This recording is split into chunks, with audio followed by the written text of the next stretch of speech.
Good morning. Amritam Tu Vidya Niranjan school lecture 1 standard 10 subject Hindi chapter 19 तोता और इंद्र। आज આપણે કાવ્ય નંબર 19 તોતા और इंद्र નો અભ્યાસ કરવાના છીએ। એના કવિ છે नरेंद्र मालवीय। नरेंद्र मालवीय हिंदी साहित्य के बहुमुखी प्रतिभाशाली साहित्यकार है। नरेंद्र मालवीय हिंदी साहित्यना बहुमुखी એટલે જુદી જુદી રીતે લખવાવાળા प्रतिभाशाली खूब ज प्रभावशाली साहित्यकार છે। हिंदी साहित्य में निबंध, कहानी, एकांकी एवं कविता में अपना योगदान दिया है। हिंदी में तेमने निबंध लखेला છે, कहानी, एकांकी अने कविताओ पण एने सारी रीते लखवानुं एने खूब ज पोतानुं योगदान आपेलुं छे। सरल और सहज भाषा उनके साहित्य की एक विशेषता रही है। पोते जे साहित्य लखे छे एमां सरल अने सहज बधाने सरलताथी समजाई जाय एवी भाषामां कोई पण वस्तु लखवी एनी एक अगत्यनी विशेषता छे। मार्मिक भाषा में गहन बात को सरलता से पेश करते हैं। मार्मिक खूब ज मर्म कहेवानी भाषा हाव सरल होय पण एमां घणुं बधुं कहेवानुं होय। આવી રીતે એને ઘણા બધા પોતાનું લેખન લખ્યા છે। यह एक सरल और सुबोध रचना है। आ काव्य केवुं छे तो के एक सरल काव्य छे अने खूब ज सारी रीते लखेलुं काव्य छे।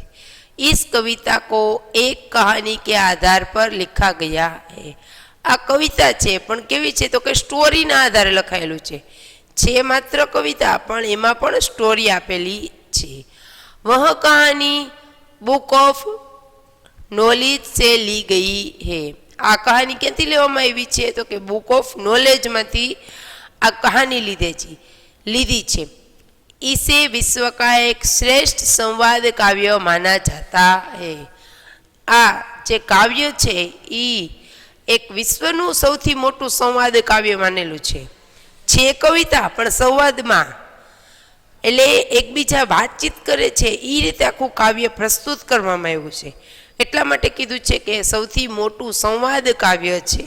આપણે સંવાદ પાઠમાં સાંભળ્યા હોય કે એક વ્યક્તિ બોલતી હોય ને બીજી વ્યક્તિ સામે ઉત્તર દેતી હોય પણ અહીંયા કાવ્યમાં આવા સંવાદો આપેલા છે એટલા માટે એને વિશ્વનું સર્વશ્રેષ્ઠ કવિતા માનવામાં આવે છે। ક્યાંથી લીધેલી છે? બુક ઓફ નોલેજ છે। આ યાદ રાખજો ખાસ કારણ કે આ તમને એમસીક્યુમાં પૂછી શકે છે।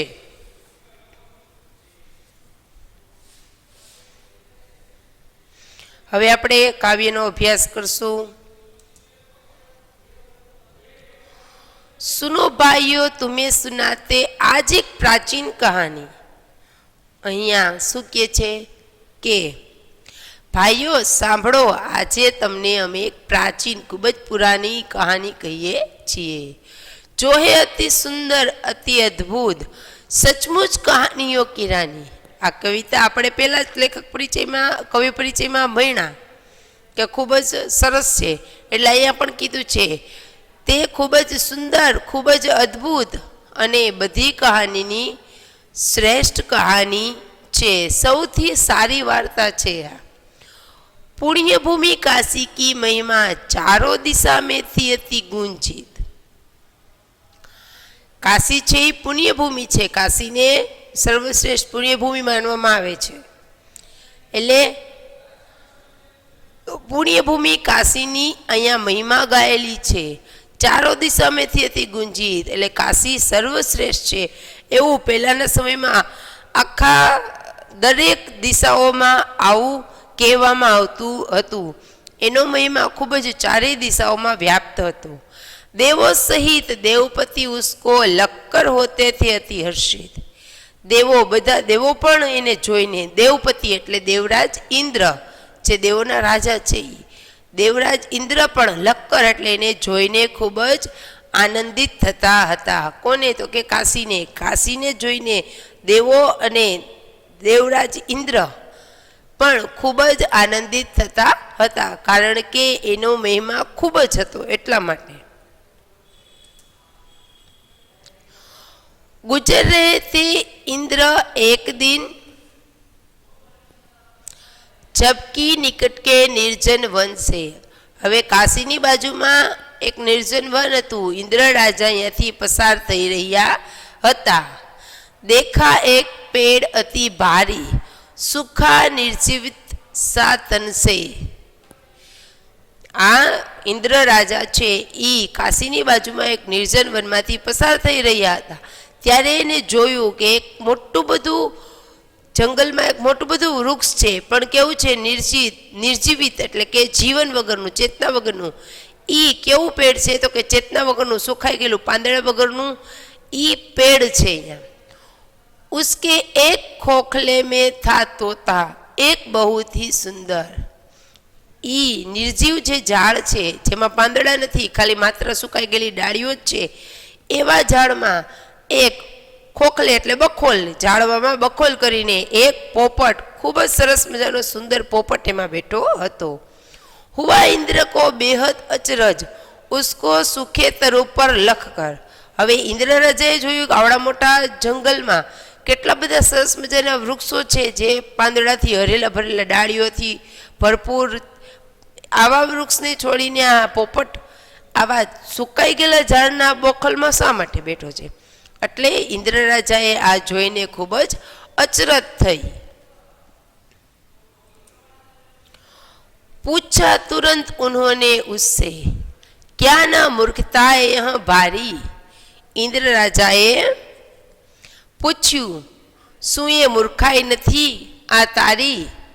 ઈસ સુખેતર ઉપર તું રહતા બન કરકે અંજાન અનારી.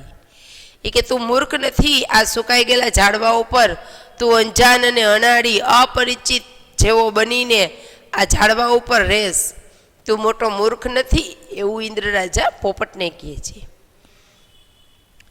હરા ભરા તરુ કહા નહીં હે ક્યાં ઇસ વિસ્તૃત સુંદર વન મેં. ઇન્દ્ર રાજાએ શું કીધું કે શું તને આવડા મોટા જંગલમાં એ કંઈ હરુભરું એટલે ખૂબ જ લીલુંછમ એ કંઈ વૃક્ષ ન દેખાણું આવડા મોટા જંગલમાં? ભલા અહીં રહને મેં તુને સોચા ક્યાં હિત નિજ મન મેં.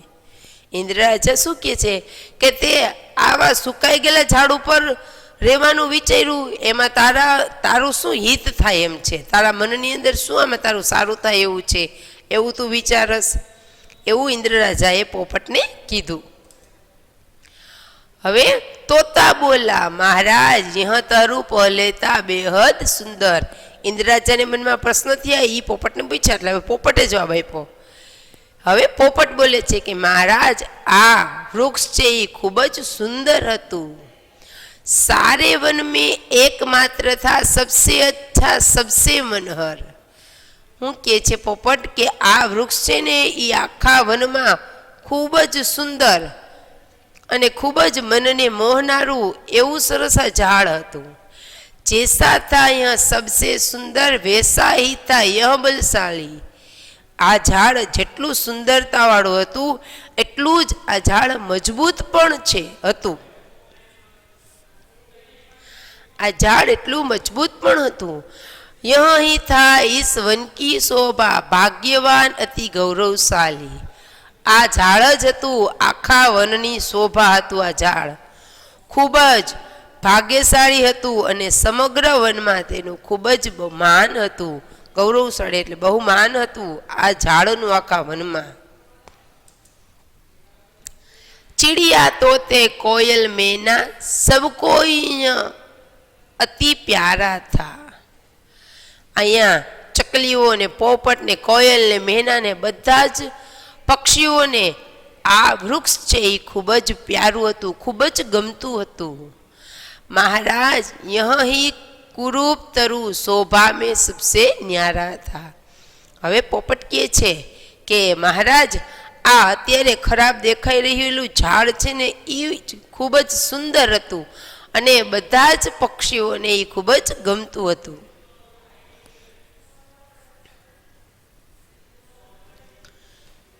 मैं जन्मा हूँ इस पर जब इसकी शोभा थी नहीं निराली.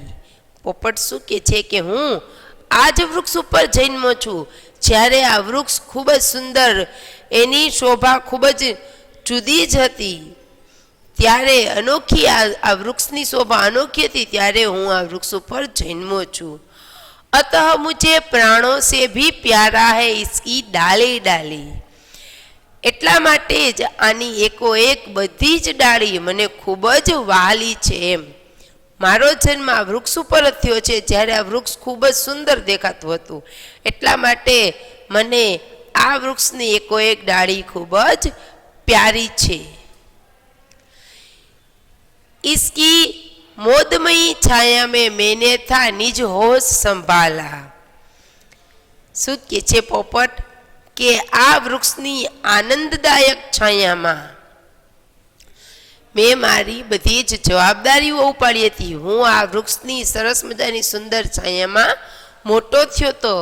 યહ હે મુझको ગાના મુસ્કાના ઉડના સિખલાને. આ જ વૃક્ષ છે મને ગાવાનું, હસવાનું, અહીંયા ઉડવાનું બધું શીખડાવવા વાળું આ વૃક્ષ જ છે. આ વૃક્ષ ઉપર જ મેં બધું શીખેલું છે. बचपन से लेकर के अब तक इसने दी है मुझको छाया. શું કે છે પોપટ ઇન્દ્રરાજાને કે બચપનથી જ્યારથી હું જન્મ્યો ત્યારથી જ આ વૃક્ષે મને સરસ મજાની સુંદર છાંયડો આપેલો છે.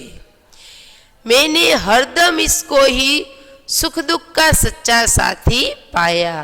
હું જન્મો ત્યારથી અત્યાર સુધીમાં હર સમયે આ વૃક્ષને જ મેં મારું સુખ દુઃખનું સાથી માન્યું છે. किंतु आह कुछ दिन पहले आया वन में एक शिकारी. હવે કે છે પરંતુ કેટલાક દિવસો પહેલા આ વનમાં એક શિકારી આવ્યો. પોપટ શું કે છે કે આ વૃક્ષની દશા કેવી રીતે આવી થઈ, હવે એ વાત કરે છે પોપટ ઇન્દ્રરાજાને. એટલે કે છે કે આ વનમાં એક શિકારી છે, એ થોડાક દિવસ પહેલા આવ્યો હતો. उसके विष से बुझे बाण ने इस पर ढा दी आफत भारी. તેણે પોતાના ઝેરીલા બાણથી આ વૃક્ષ પર એવો પ્રહાર કરીને મોટી આફત આપી દીધી. આ વૃક્ષ છે એ ખૂબ જ સુંદર હતું, પણ વિષ બુજે બાણ એટલે એક ઝેરીલું બાણ એને છોડ્યું, જેના કારણે આ વૃક્ષ પર મોટી આફત આવી ગઈ.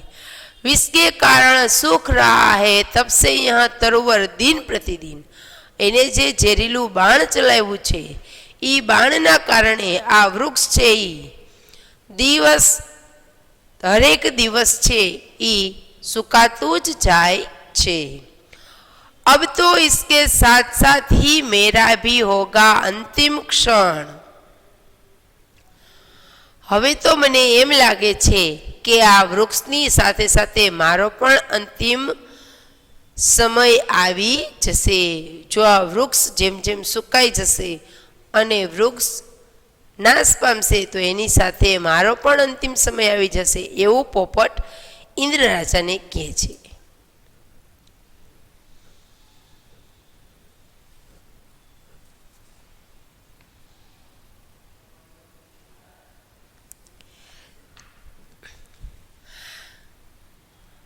बचपन के साथी को तजकर भला कहीं मैं जा सकता हूँ. પોપટ શું કે છે કે બાળપણના સાથીને છોડીને હું ક્યાંય જઈ શકું છું? यदि जाऊं भी तो क्या सुख संतोष शांति में पा सकता हूँ. જો હું જાઉં તો પણ હું શું સંતોષ સુખ શાંતિ મેળવી શકું છું? इससे अच्छा है मैं इसके दुख में थोड़ा हाथ बटाऊं. એનાથી તો વધારે સારું છે, પ્રસન્નતા મને એ મળશે કે હું પણ એના દુઃખમાં એની સાથે રહું. એ જ મારું જીવન સફળ છે. और अंत में सुख से इसके संग संग मैं भी मर जाऊं. અને છેલ્લે હું આનંદથી સુખીથી એની સાથે સાથે વૃક્ષની સાથે સાથે હું પણ મરી જાઉં. આજ મને સુખ આપનારું, મારું સુખ આપનારું સૌથી મોટું વરદાન છે, એવું અહીંયા પોપટ ઇન્દ્રરાજાને કહે છે.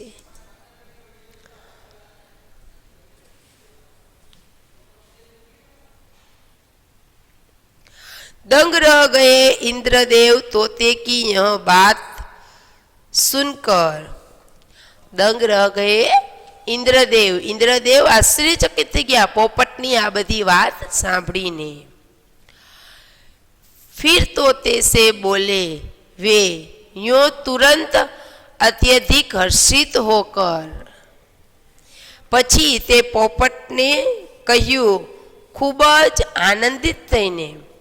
ઇન્દ્ર રાજા છે એ પોપટની બધી વાત સાંભળીને ખૂબ જ આનંદિત થઈ ગયા એમ કે આ જ વૃક્ષ ઉપર મેં જન્મ લીધો હતો અને જો આ જ વૃક્ષ મારા સુખ દુઃખનું આ વૃક્ષ છે એ સાથી છે, હું અહીંયા જ સૌથી પહેલાં મેં બધું શીખેલું છે, તો આ મારું ઘર છે, જો એ ઘર નહીં રહે તો હું બીજે ક્યાંય જીવવા માગતો નથી, આ મારું ઘર પડશે એની સાથે હું પણ મરી જઈશ।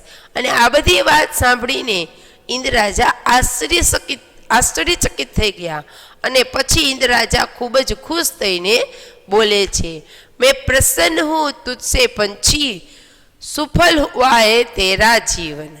इंद्र राजा पक्षी ने कहे छे कि हूँ ताराथी खूब ज प्रसन्न छूँ अने तारू जीवन छे ई सफल थई गयुं छे। मांग तुरंत वर कोई मुझसे पूर्ण करूंगा मैं इसी क्षण। इंद्र राजा शू कहे छे કે તું મારી પાસે કોઈ પણ વરદાન માંગ, એ વરદાન હું તને આ જ ક્ષણે પૂરું કરીશ। તોતા બોલા દેવ યહી હે અભિલાષા મેરે જીવન કી। એટલે પોપટ બોલે છે કે હે ઇન્દ્રદેવ મારી એક જ જીવનની અભિલાષા ઈચ્છા છે। हरा भरा कर दे यह तरुवर जो है शोभा सारे वन की।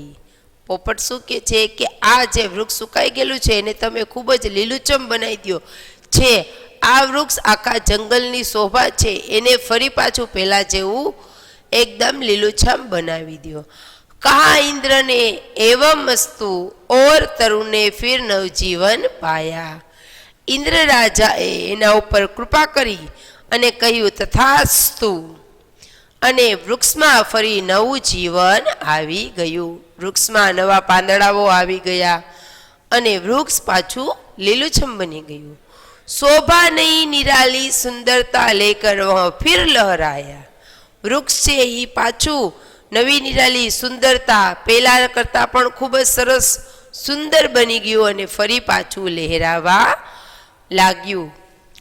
અહીંયા આપણે આખી સ્ટોરી છે કાવ્યની એટલા માટે શબ્દાર્થ લીધા નથી, કારણ કે આખી સ્ટોરી સમજવાની છે એટલા માટે। અહીંયા આપણું કાવ્ય પૂરું થાય છે। Thank you.